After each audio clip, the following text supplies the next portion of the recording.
Dear friends, आज का topic है हमारा लघु बीजाणु जन्म या बीजाणु ऊतक। बीजाणु जन्म ऊतक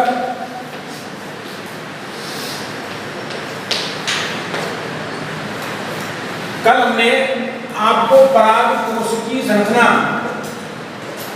के बारे में बताया। उसमें पराग कोश भित्ति या लघु बीजाणुधानी भित्ति की परतों के बारे में बताया।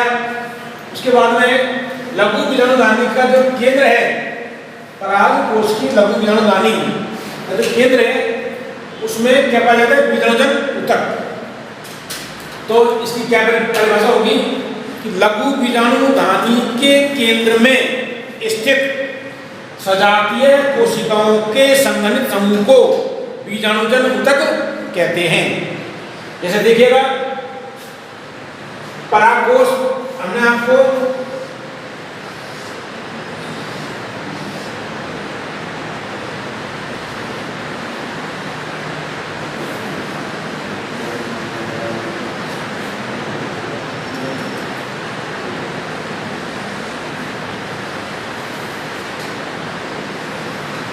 that like structure, इसमें जो ये केंद्र में ये चार लघु बीजाणुधानी परागकोश में ये बीजाणु ऊतक होता है। इसके जो केंद्र है, यहाँ पे भित्तियां होती हैं।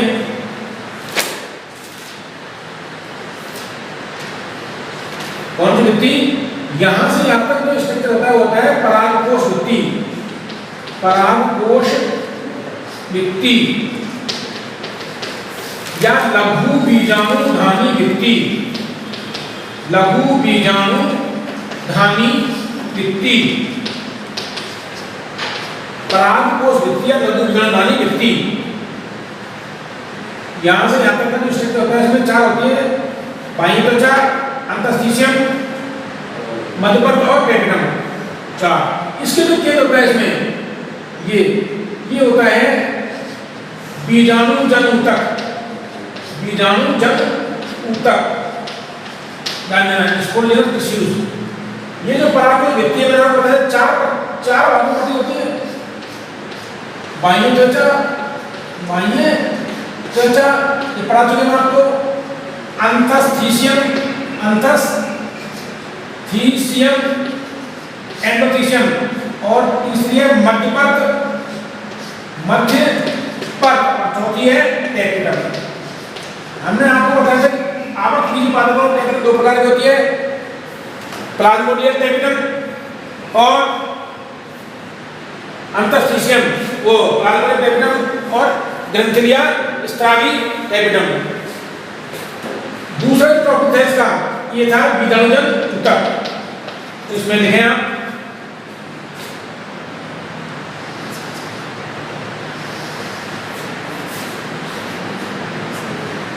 परिभाषा लिखें इसकी। परागकोश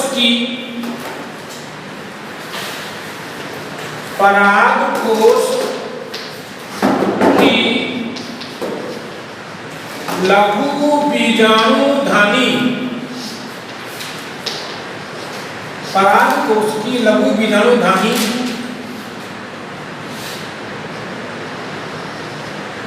के केंद्र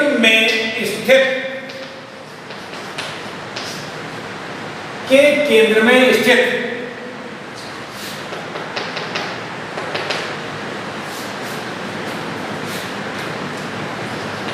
सजातीय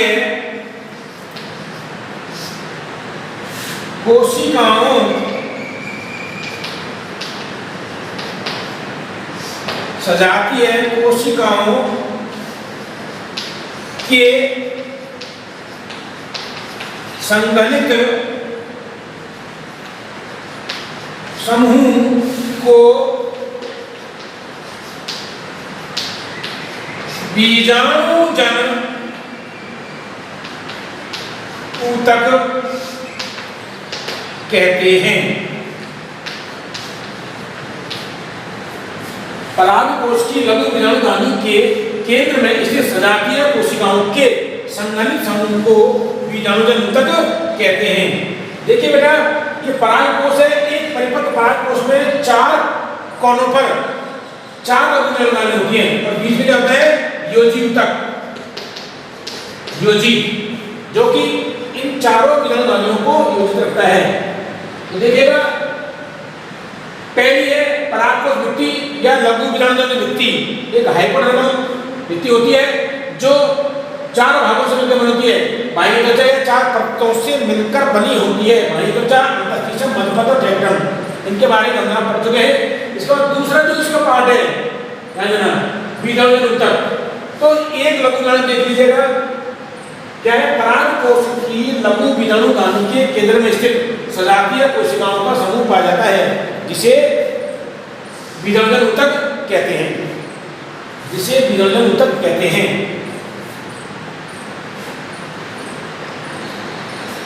जैसे कैल्शियम काट है तो बताया कि 1 2 3 और 4 ध्यान आता है कि आपको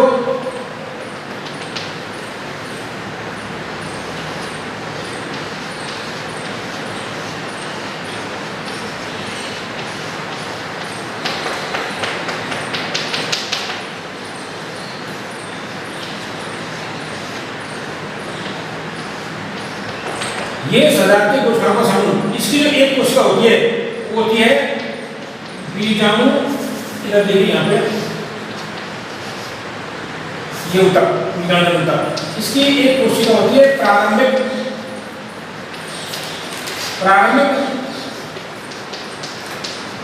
बीजाणुजन कोशिका। यह रूपांतरित हो जाती है लघु बीजाणु मात्र कोशिकाओं में, लघु मात्र कोशिका में ये जो है होती है।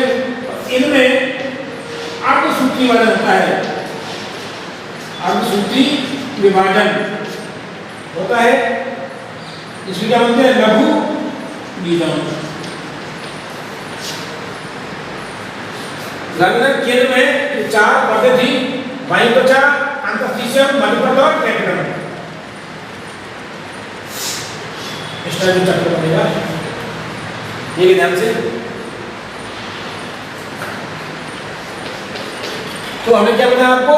परागकोश की लघु बीजाणुधानी, एक परागकोश चतुष्कोणीय होता है, उसके 4 कोनों पर 4 लघु बीजाणुधानियां होती हैं। तो परागकोश की कोई सी भी एक लघु बीजाणु, परागकोश की लघु बीजाणुधानी के केंद्र में स्थित सजातीय कोशिकाओं के संघनित समूह को लघु बीजाणुजन ऊतक कहते हैं। अगला पढ़ लेते हैं। इस बीजाणुजन ऊतक, इसमें देखें, इस बीजाणुजन ऊतक की प्रत्येक कोशिका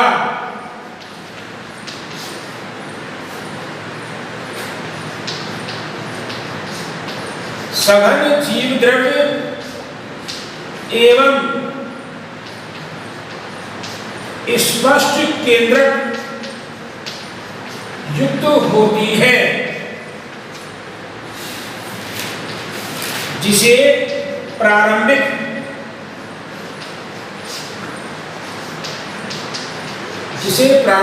बीजाणुजन कोशिका कहते हैं। मतलब इस बीजाणुजन तक की जो कोशिका होती है, एक कोशिका स्पष्ट केंद्रयुक्त और सघन जीवद्रव्ययुक्त होती है, जिसे क्या बोलते हैं? बीजाणुजन कोशिका।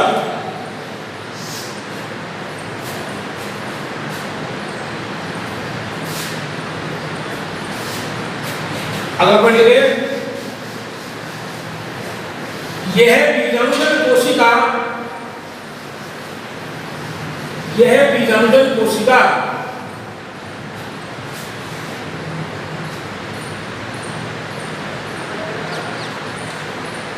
यह बीजाणुजन कोशिका द्विगुणित लघु बीजाणु मात्र कोशिकाओं में विकसित हो जाती है। द्विगुणित यह बीजाणुजन कोशिका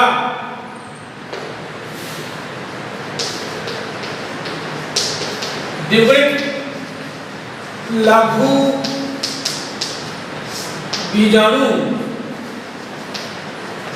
मात्र कोशिका में रूपांतरित या विकसित हो जाती है, में रूपांतरित हो जाती है। क्या हो जाती है? रूपांतरित हो जाती है।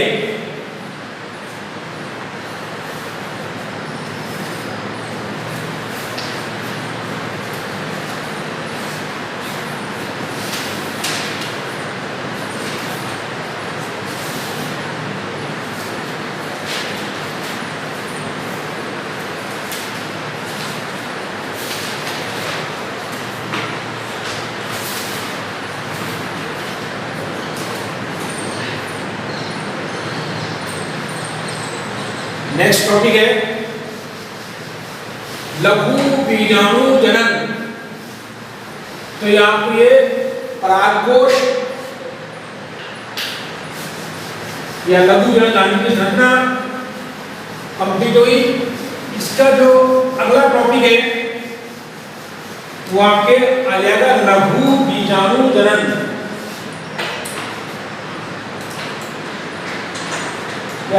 लघु बीजाणु जनन।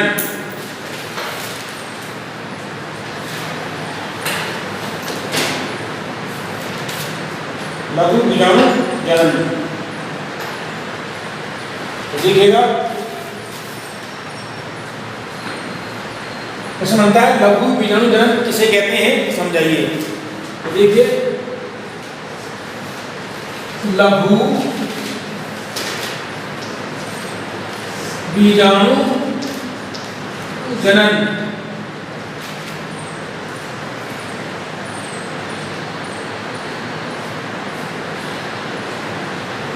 माइक्रोस्पोरोजेनेसिस, माइक्रोस्पोरोजेनेसिस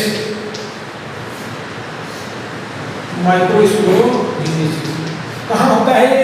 परागकोश की लघु बीजाणु दानी के केंद्र में। क्या होती है?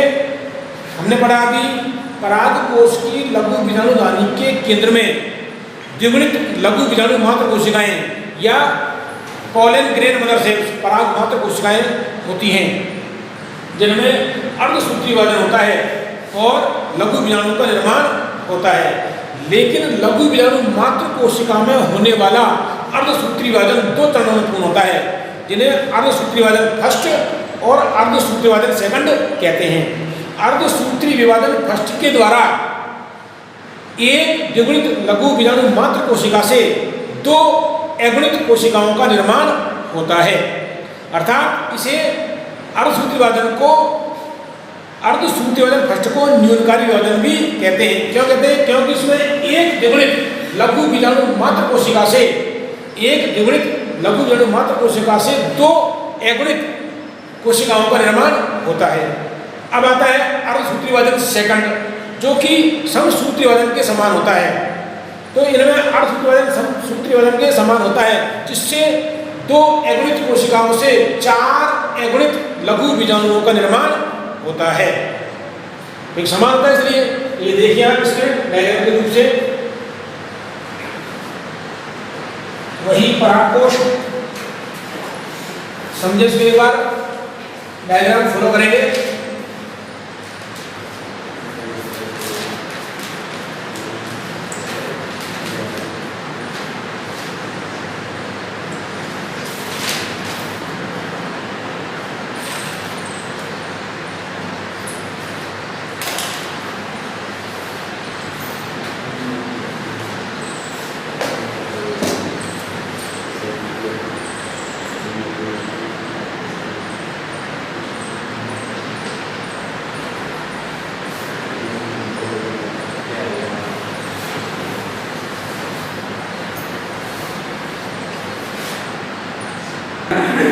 फीचर्स बना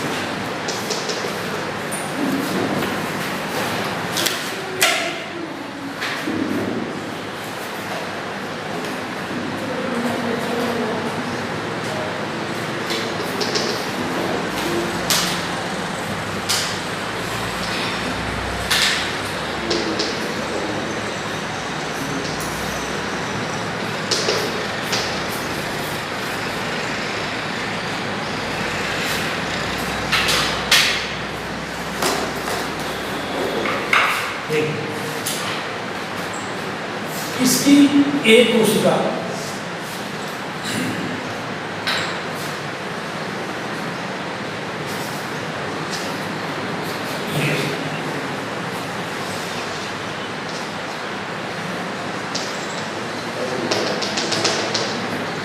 ये होती है लघु बीजाणु मात्र कोशिका। लघु बीजाणु मात्र कोशिका कैसे होती है? 2m degree. इसमें अर्धसूत्री वाले फर्स्ट अर्धसूत्री विभाजन फर्स्ट होता है, जिससे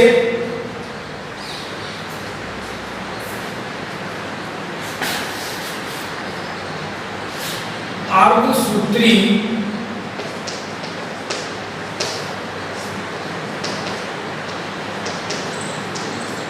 विभाजन फर्स्ट दो एगुणित कोशिकाएं का निर्माण होता है।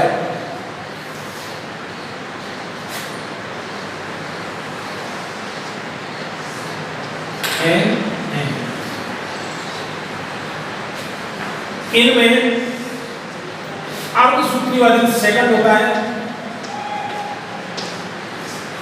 अर्धसूत्री विभाजन सेकंड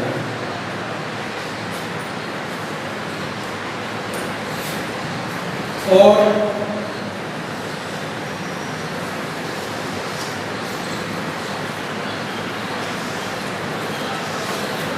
चार एवं कोशिकाओं का निर्माण होता है। चार एवं लघु बीजाणु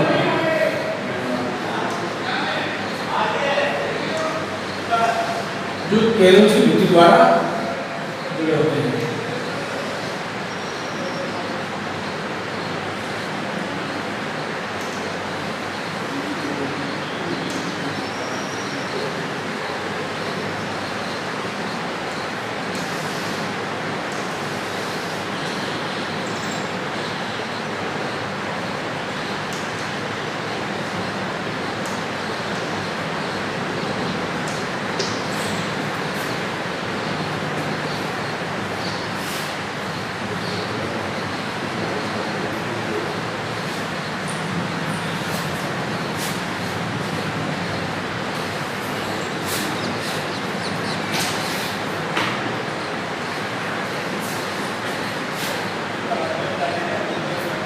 ये होता है परागकोश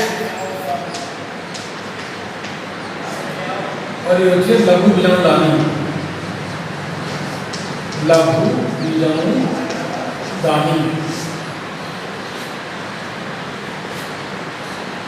लघु बीजाणुदानी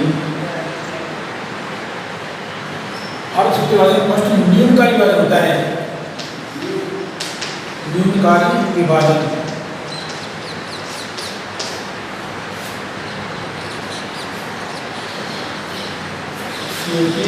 कैलोज भित्ति कैलोज बाल कैलोज भित्ति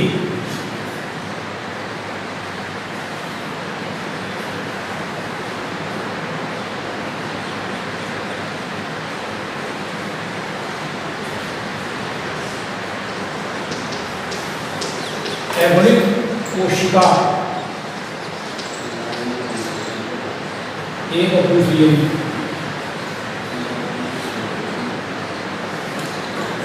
अब ये चारों के चारों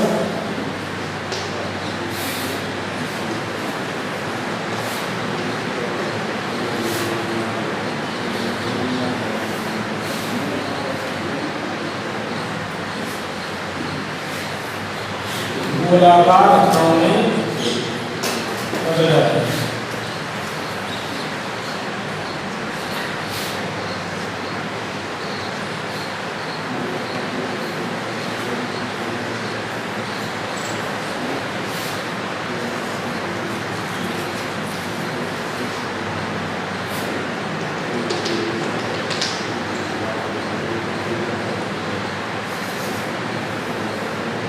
ये होता है लघु विजाणु चतुष्क।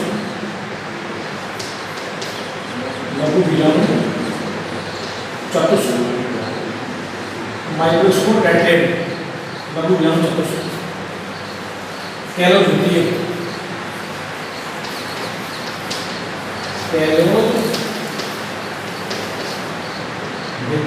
युक्त क्या होता है ये लघु विजाणु चतुष्क।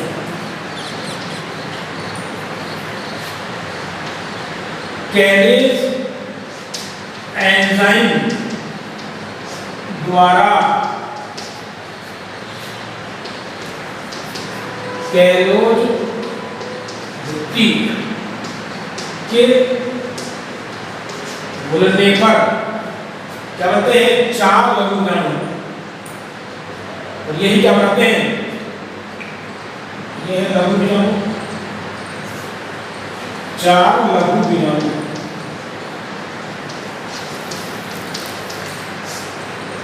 जो आगे क्या बनाते हैं? बैठ को होकर पराग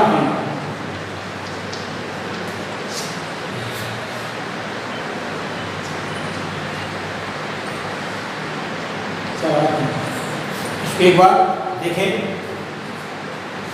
लघु विजाणुगामी या परागकोश की लघु विजाणुगामी के केंद्र में स्थित लघु विजाणु इसको जल्दबाजी में ये लिख दिया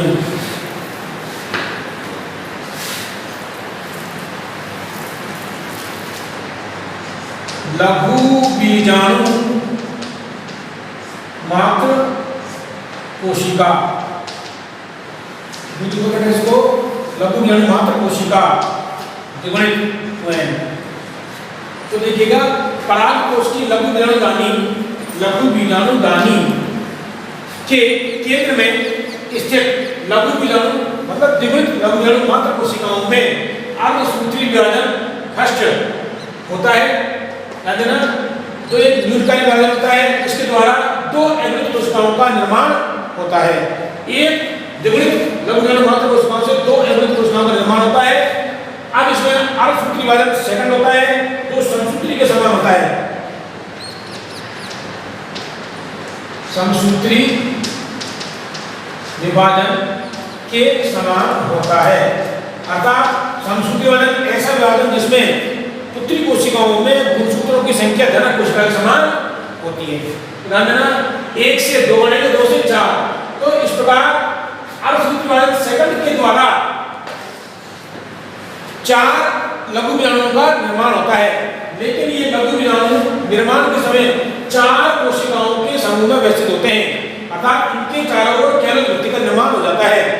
तो लघु बीजाणु निर्माण के समय कैलोज वृत्ति युक्त 4 कोशिकाओं के समूह में विकसित होते हैं, व्यवस्थित होते हैं, जिसे लघु बीजाणु चतुष्क कहते हैं। ध्यान देना, टैगमैन कोशिका द्वारा कैलेज एंजाइम का स्फुरण किया जाता है, जिससे ये कैलोज वृत्ति गल जाती है या भर जाती है और ये चारों लघु बीजाणु चतुष्कीय पृथक हो जाते हैं और परागकण के रूप में रूपांतरित हो जाते हैं। तो इसमें देखिए, पहले लघु बीजाणु की हम परिभाषा लिखें। लघु बीजाणु की परिभाषा देखिएगा, यहां से लिखें, परागकोश की लघु बीजाणुगामी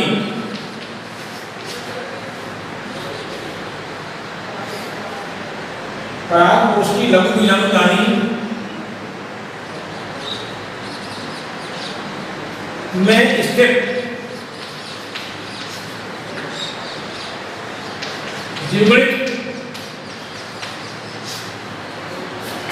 द्विगुणित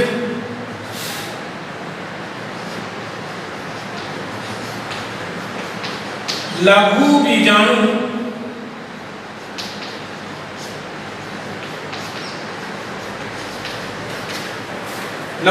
मात्र कोशिकाओं से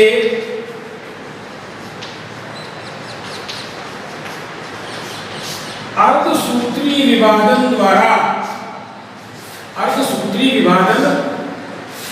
द्वारा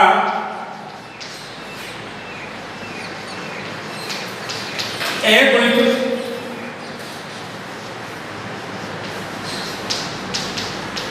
लघु बीजाणुओं के निर्माण की क्रिया को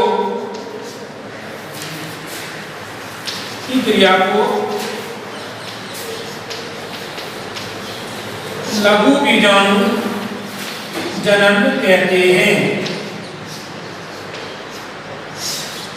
क्या कहते हैं बेटा? पराग कोश की लघु बीजाणु नाली में स्थित या लघु बीजाणु नाली के केंद्र में स्थित द्विगुणित लघु बीजाणु मात्र कोशिकाओं से अर्धसूत्री विभाजन द्वारा अगुणित लघु बीजाणुओं के निर्माण की क्रिया को लघु बीजाणु जनन कहते हैं। ध्यान देना, ये पराग कोश है, ये लघु बीजाणु केंद्र है, इसमें द्विगुणित लघु बीजाणु मात्र कोशिका है, इसमें अर्धसूत्री विभाजन होता है और लघु बीजाणुओं का निर्माण होता है। एक द्विगुणित लघु बीजाणु मात्र कोशिका से 4 अगुणित लघु बीजाणुओं का निर्माण होता है।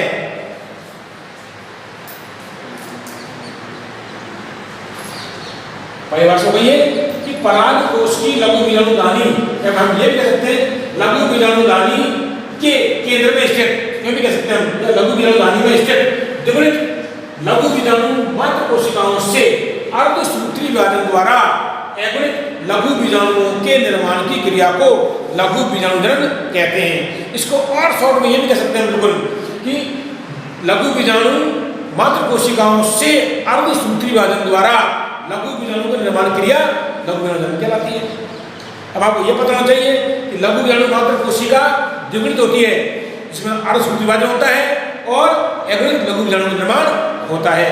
तो अगला प्रश्न क्या होगा इसमें पॉइंट कि द्विगुणित लघु बीजाणु मात्र कोशिकाओं से एक द्विगुणित लघु बीजाणु मात्र कोशिका से अर्धसूत्री विभाजन द्वारा 4 अगुणित लघु बीजाणुओं का निर्माण होता है। तो आगे लिखे एक द्विगुणित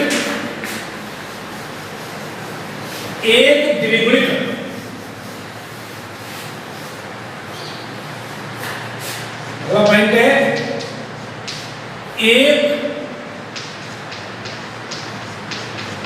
द्विगुणित लघु बीजाणु मात्र कोशिका से 4 अगुणित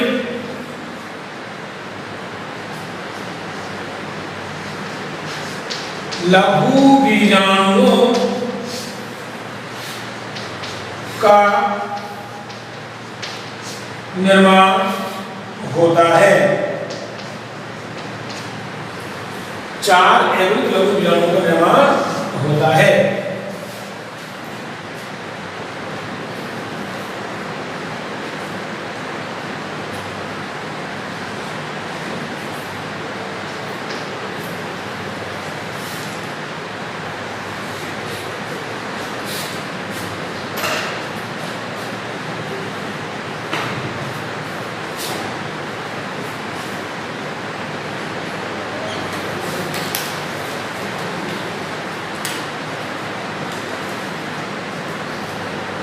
ये भी सकते प्रत्येक या एक, ठीक है, बात कीजिए।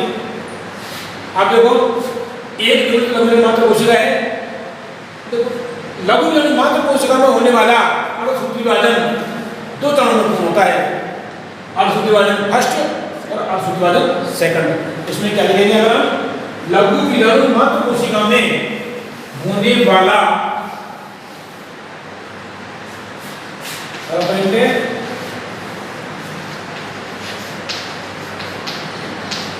लघु बीजाणु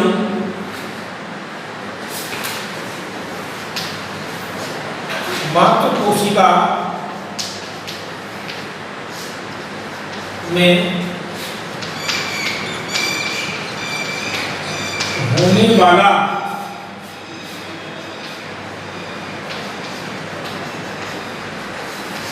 अर्धसूत्री विभाजन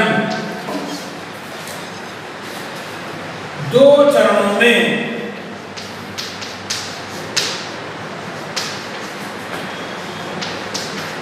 पूर्ण होता है।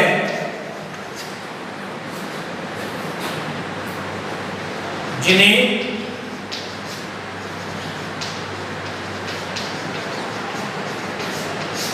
अर्धसूत्री विभाजन फर्स्ट और अर्धसूत्री विभाजन सेकंड कहते हैं।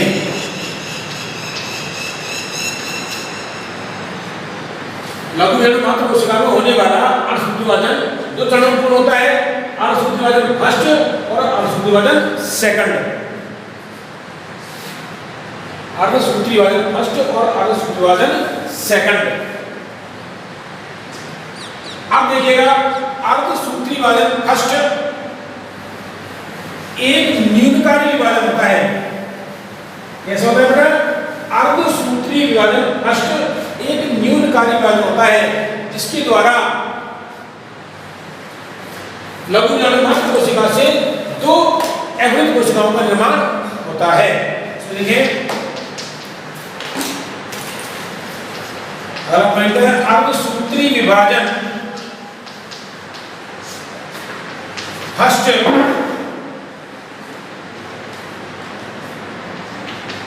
एक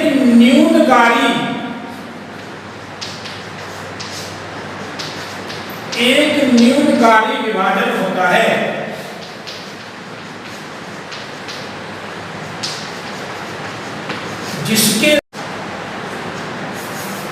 जिसके द्वारा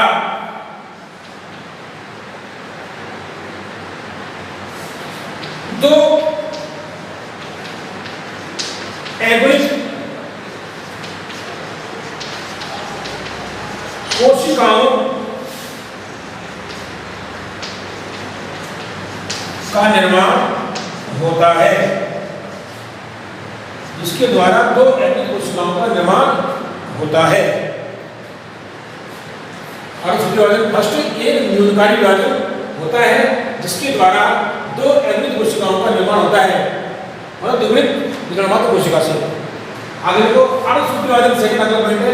अर्धसूत्री विभाजन समसूत्री विभाजन के समान होता है जिससे 4 एवरेज लघु बीजाणुओं का निर्माण होता है। इसमें देखिए अगला पॉइंट अर्धसूत्री विभाजन सेकंड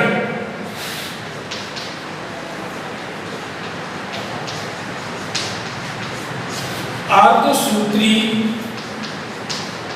विभाजन सेकंड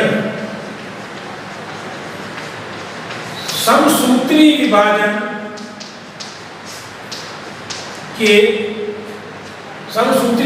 के समान होता है।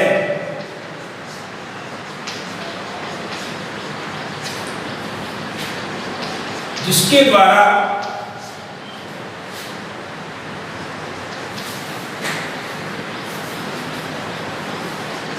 दो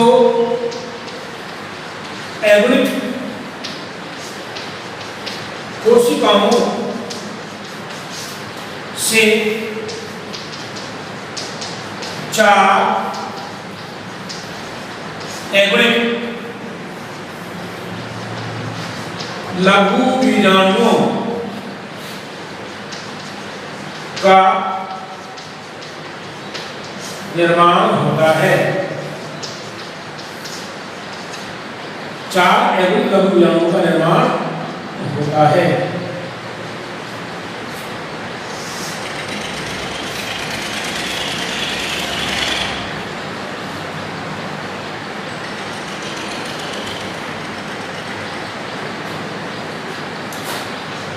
बेटा अर्धसूत्री वादन सेकंड समसूत्री वादन के समान होता है, जिसके द्वारा 2 अगणित कोशिकाओं से 4 अगणित लघु बीजाणुओं का निर्माण होता है।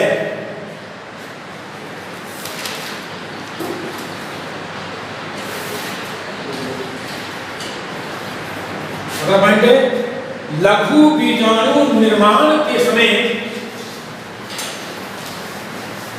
लघु बीजाणु निर्माण के समय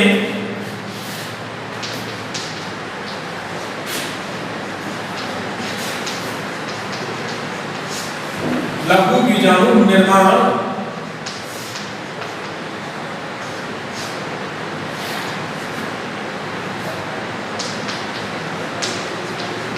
के समय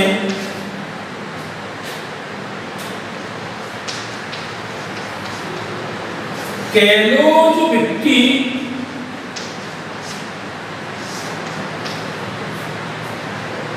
लघु बीजाणु निर्माण के समय कैलोज भित्ति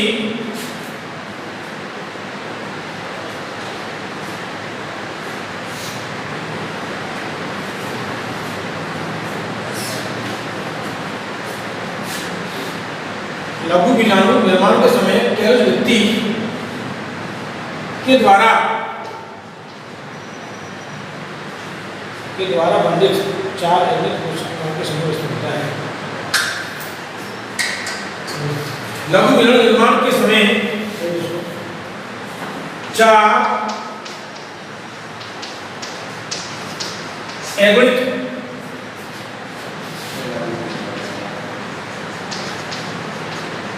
कोशिकाओं के समूह के रूप में व्यवस्थित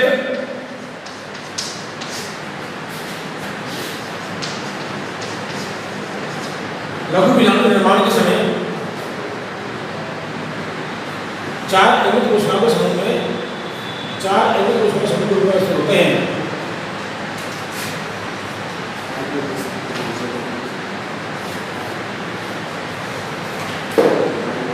होते हैं जिन्हें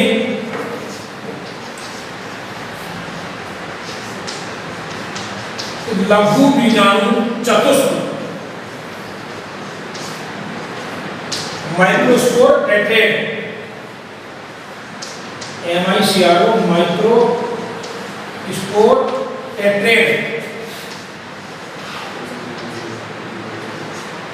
माइक्रोस्पोर टेट्रेड कहते हैं। याद रखना परीक्षा में आता है लघुत्तरार्थ में लघु बीजाणु चतुष्क किसे कहते हैं। तो प्रश्न आता है लघु बीजाणु निर्माण के समय 4 अगणित कोशिकाओं के समूह के रूप में व्यवस्थित होते हैं, जिन्हें लघु बीजाणु चतुष्क कहते हैं। क्यों होते हैं? क्योंकि इनके मध्य में कैलोज भित्ति का निर्माण होता है, मतलब कैलोज भित्ति का निर्माण होता है, इसलिए समूह के रूप में व्यवस्थित होते हैं, तो ये लघु बीजाणु चतुष्क कहलाते हैं। लघु बीजाणु चतुष्क मुख्य रूप से 5 प्रकार के होते हैं उसके पादपों में, उसके बारे में बात कर रहे हैं। अब क्या होता है, मुक्त कैसे होते हैं?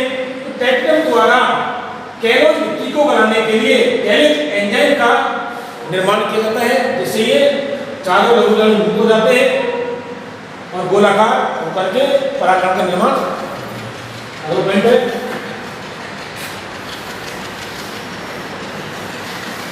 टैपिटम एंजाइम और टैपिटम के द्वारा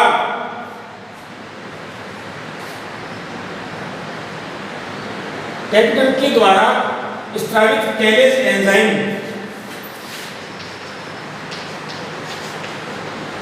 टैपिटम के द्वारा स्रावित कैलेज एंजाइम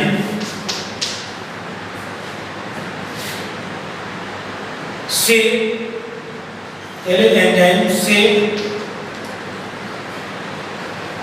लघु बीजाणु चतुष्की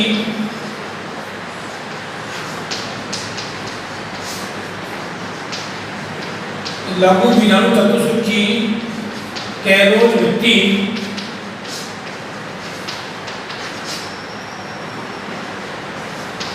घुल जाती है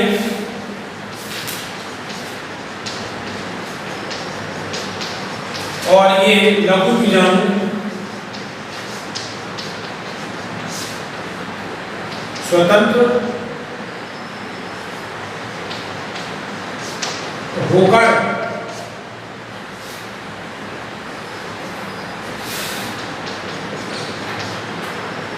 गोलाकार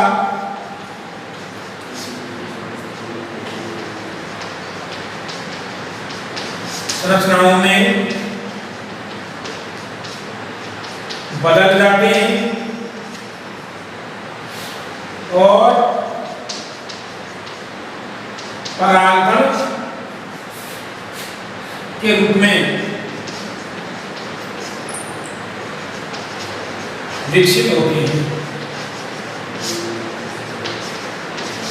परागण के रूप में विकसित होते हैं। परागण के रूप में मतलब टेंडन के द्वारा स्त्रावित किए गए एंजाइम से लघु बीजाणु चतुष्क की कैलोरीवृत्ति बढ़ जाती है और ये लघु बीजाणु संकुचित होकर गोलाकार संरचना में बदल जाते हैं और परागकण के रूप में विकसित होते हैं। ध्यान देना, पराग कोश में 4 लघु बीजाणु दानें होती हैं। एक परिपक्व पराग कोश में इसमें हजारों लघु बीजाणु और परागकण बनते हैं जो पराग कोश स्फुटन के द्वारा विकिरणित होते हैं। जब पराग कोश फूटता है तो ये स्वतंत्र होते हैं और कहाँ पहुँचते हैं? परागण हेतु वर्तिकाग्र पर। तो ये एक लघु बीजाणु के बारे में था, ध्यान देना।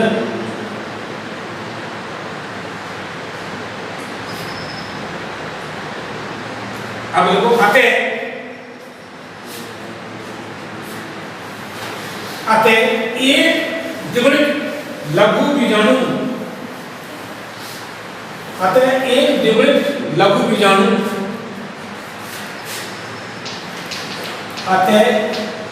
एक द्विगुणित लघु बीजाणु मात्र कोशिका लघु बीजाणु मात्र कोशिका से 4 एवरेज लघु बीजाणुओं का निर्माण होता है।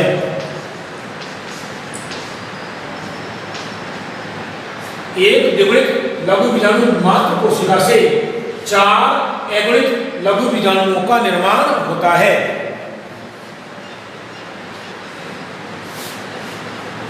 ये आपका लघु बीजाणु है। ओके,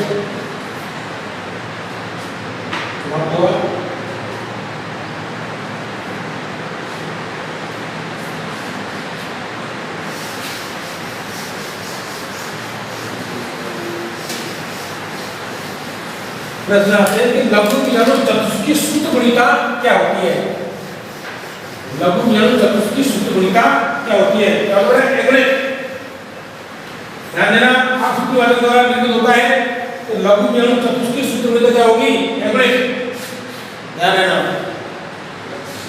एगुणित होता है सूत्र, तो गुणिका तो द्विगुणित थोड़ी है। ध्यान देना बात, लघु बीजाणु चतुष्क की सूत्रगुणिका होती है एगुणित। एगुणित होते हैं लघु बीजाणु चतुष्क।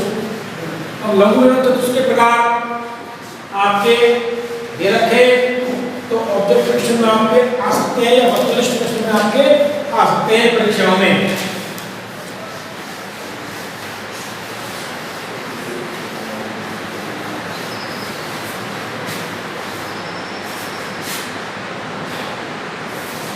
तो आप देखें जाके लघु बीजाणु चतुष्क के प्रकार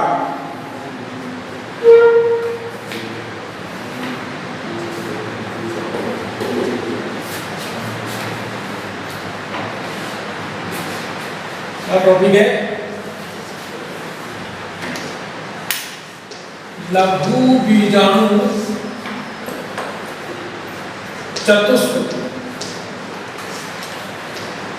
के प्रकार, टाइप्स ऑफ माइक्रोस्पोर टेट्रेड। हाइपोस्फोटेट्रेट।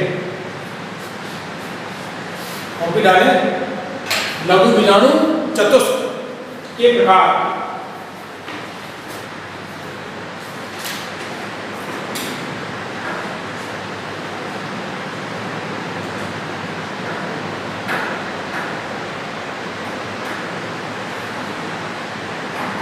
लेकिन आवत बीजी पादपों में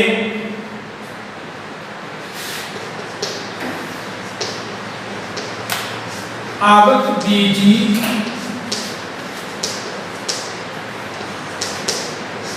पादपों में निर्मित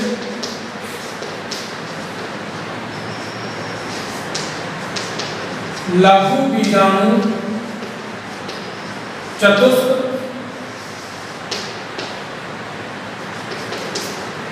निम्नलिखित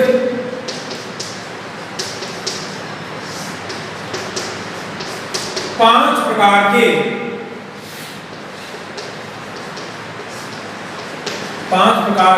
होते हैं। तो आवत बीजी पादपों में निर्मित लघु बीजाणु चतुष्क निम्नलिखित पांच प्रकार के होते हैं।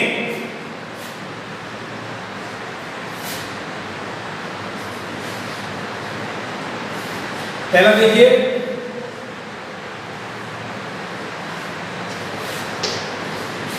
पहला है चतुष्फलकीय।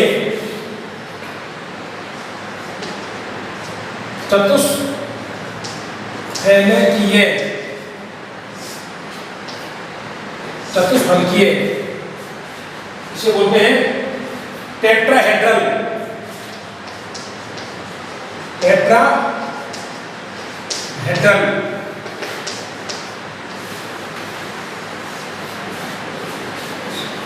इसका स्ट्रक्चर देखें आप लोग।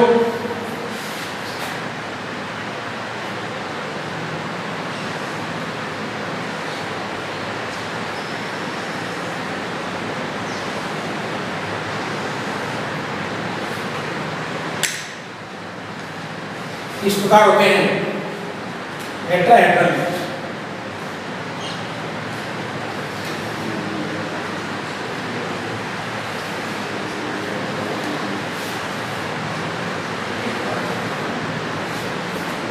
एक बीच का होता है जब इसमें जैसे आपको पूछे जाते हैं कि टेट्राहेड्रल चतुष्फलकीय चतुष्क कौन से पादपों में पाए जाते हैं। तो इसको देखें, पहले बात देखिए इसका, देखो ऐसे चतुष्कों में, देखो ऐसे चतुष्क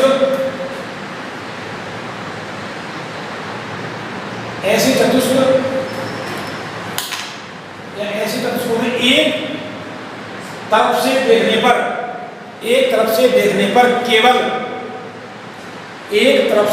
पर केवल तीन लघु बीजाणु दिखाई देते हैं। केवल तीन लघु बीजाणु दिखाई देते हैं। मतलब इसमें देखो आप,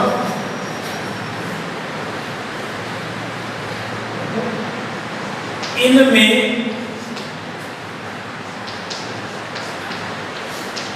एक तरफ से देखने पर केवल तीन लघु बीजाणु ही दिखाई देते हैं।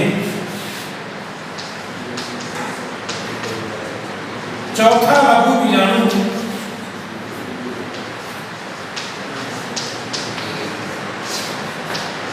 इनके पीछे स्थित होता है। चौथा लघु बीजाणु इनके पीछे स्थित होता है। एग्जाम्पल, उदाहरण देखें, अधिकांश द्विबीजपत्री पादप। उदाहरण है, अधिकांश द्विबीज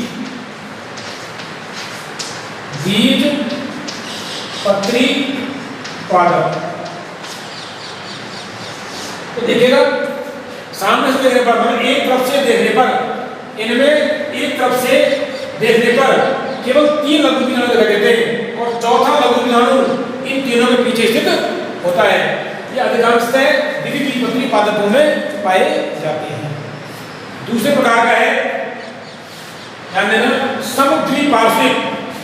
समद्विपार्श्विक, तो इसमें से प्रश्न ये पूछा जाएगा कि द्विबीजपत्री पादपों में कौन से प्रकार के लघु बीजाणु चतुष्क पाए जाते हैं। दूसरे प्रकार का है समद्विपार्श्विक।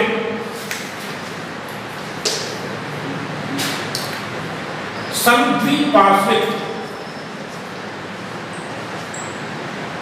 समद्विपार्श्विक चतुष्क, समद्विपार्श्विक,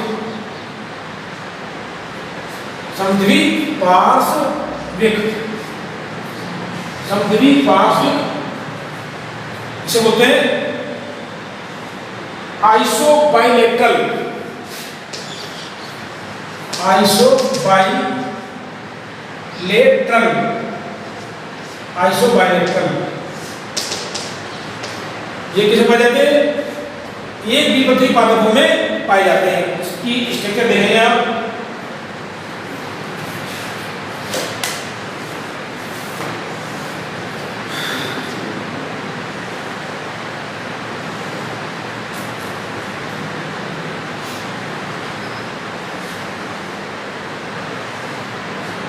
इस टाइप होते हैं आइसोबाइलेटरल, आइसोबाइलेटरल, समद्विपार्श्विक।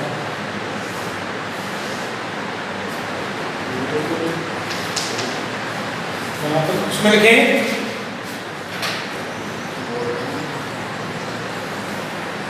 इनमें चतुष्क के चारों लघु बीजाणु, इनमें चतुष्क के चारों लघु बीजाणु, इनमें चतुष्क के चारों लघु बीजाणु एक ही तल में, एक ही तल में दिखाई देते हैं, एक ही तल में दिखाई देते हैं। उदाहरण के लिए एक बीजपत्री, एक बीजपत्री पादप, ध्यान देना, चारों लघु बीजाणु चतुष्क है। लघु बीजाणु इस प्रकार के चतुष्क में या इनमें चारों लघु बीजाणु एक ही तल में दिखाई देते हैं। एग्जाम्पल है एक बीजपत्री पादप। अब अगर तीसरा क्रोसिड डेक्यूसेट, तीसरे प्रकार का लघु बीजाणु चतुष्क है क्रोसिड या डेक्यूसेट, क्रोसिड या डेक्यूसेट।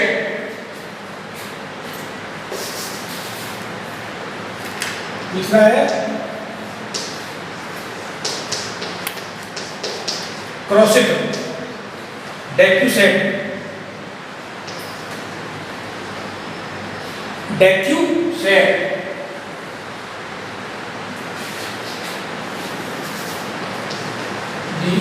DECSATE, डेक्यूसेट।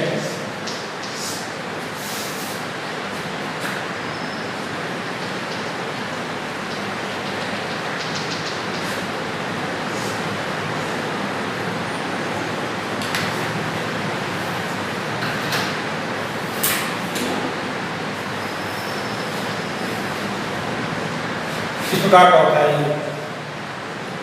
देखो इस प्रकार के चतुष्क में, इस प्रकार के चतुष्क में दो दो लघु बीजाणु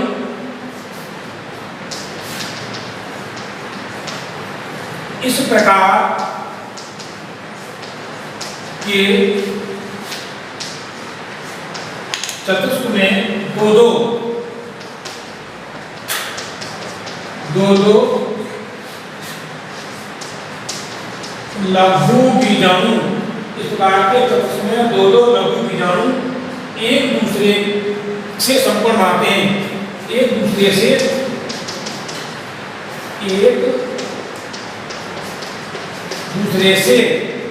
समकोण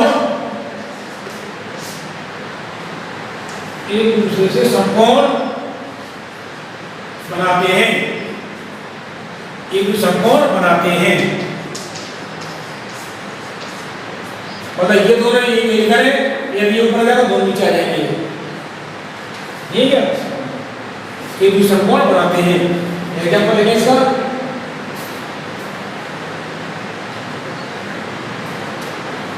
जैसे देखो ऊपर वाले दो जगह नीचे वाला एक होगा, ऊपर वाला दो। ऐसे एग्जाम्पल देखो मैग्नोलिया से एग्जाम्पल है मैग्नोलिया पादप।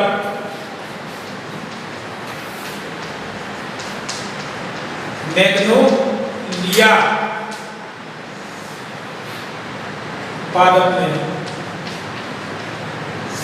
पादप में प्रश्न आते हैं कि मैग्नोलिया उसी पादप में या मैग्नोलिया पादप में कौन से प्रकार के या किस प्रकार के चतुष्क पाए जाते हैं?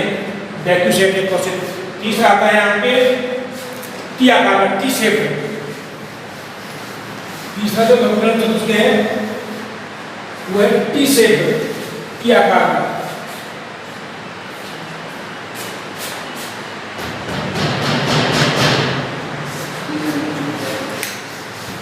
टी शेप एरिस्टोलोकिया में पाया जाता है। T shape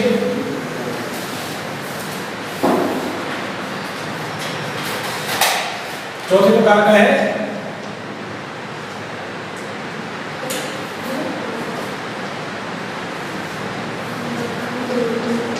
T shape, T आकार, SHA टी शेप,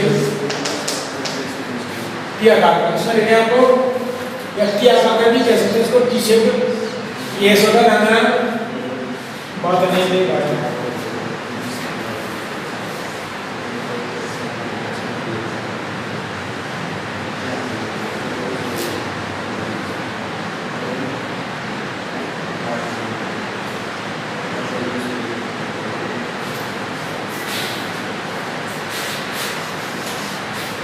स्ट्रक्चर देखो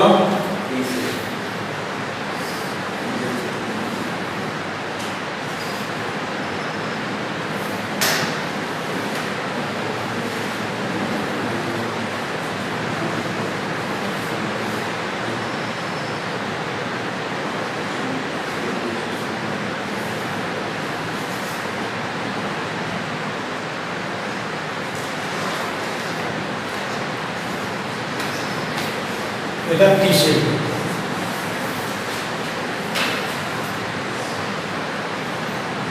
इस प्रकार के चतुष्क के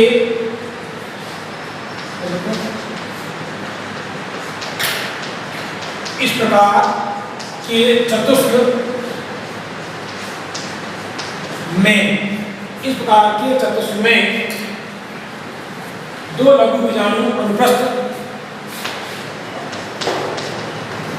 दो लघु बीजाणु अनुप्रस्थ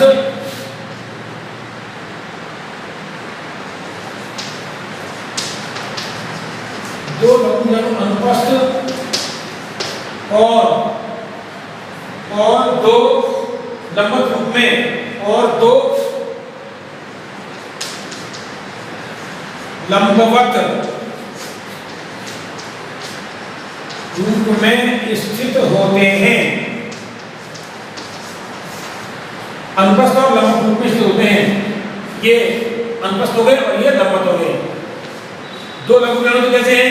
लंबवत और दो अनुप्रस्थ। एग्जाम्पल इसका उदाहरण देखो, एरिस्टोलोकिया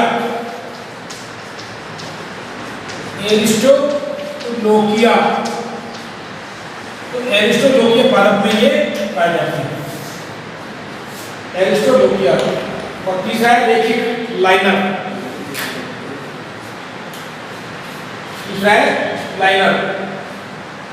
इसमें क्या होता है? सभी लघु बीजाणु एक रेखीय क्रम में विन्यासित होते हैं। सभी लघु बीजाणु पाए जाते हैं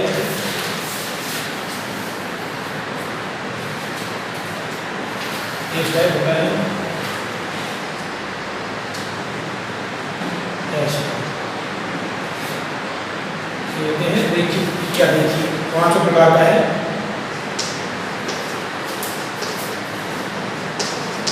रेखिक लाइनर, तो इस प्रकार के चतुष्क में सभी बीजाणु,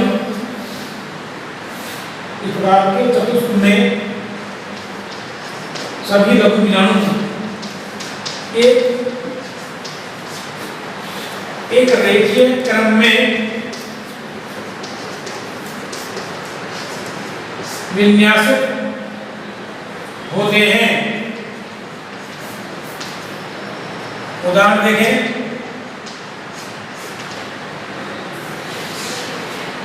हेलोफिला, हेलोफिला पादप, हेलोफिला पादप,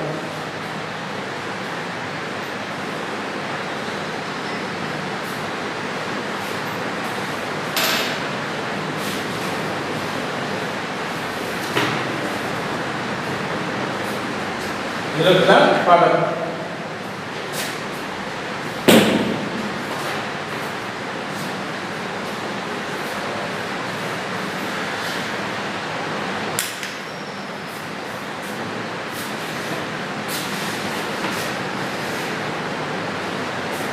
ठीक है बेटा, अगला टॉपिक आता है आपका परागकण की रचना। लघु बीजाणु परागकण की रचना।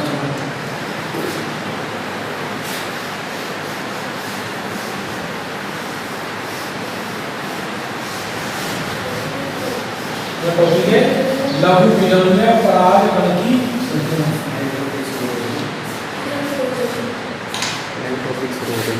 नए टॉपिक